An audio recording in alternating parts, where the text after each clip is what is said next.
Son günlər idman portallarında yayılan xəbərlər azərkeşləri həyəcanlandırıb. Qarabağ klubu növbəti mövsüm UEFA Çempionlar Liqasının qrup mərhələsinə birbaşa qatılmaq şansı əldə edə bilər. UEFA'nın mövcud reglamentinə əsasən qrup mərhələsinə birbaşa düşmək üçün əsas meyar ölkənin UEFA reytingidir.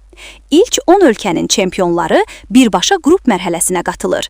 Digər ölkələrin komandaları isə çempionlar yolu və ya kvalifikasiya mərhələlərindən keçməlidir.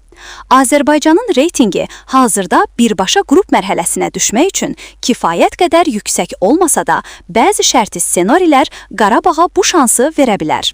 Ekspertlər bildirir ki, komanda əvvəlcə öz ölkəsində çempionluğu qazanmalı, sonra isə reyting baxımından digər çempionlardan üstün olmalıdır.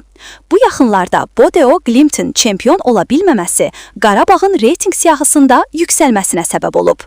Beləliklə, nəzəri baxımdan Qarabağ növbəti mövsüm birbaşa qrup mərhələsinə düşə biləcək ən yüksək reytingli komandalardan biri ola bilər.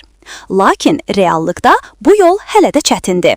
Azərbaycanın ümumi reytingi yüksək olmadığı üçün Qarabağın birbaşa qrup mərhələsinə düşməsi daha çox hipotetik ehtimal kimi qiymətləndirilir.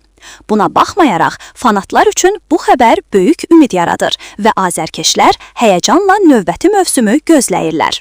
Bütün bunlarla yanaşı, Qarabağın UEFA Çempionlar Liqasına hər il iştirak şansı qalır.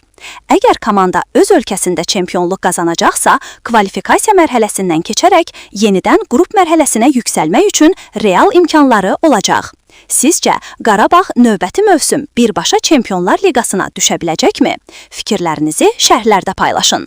Daha çox idman xəbərləri və eksklüziv analizlər üçün kanalımıza abunə olun, zəng ikonunu aktiv edin və bildirişləri açın.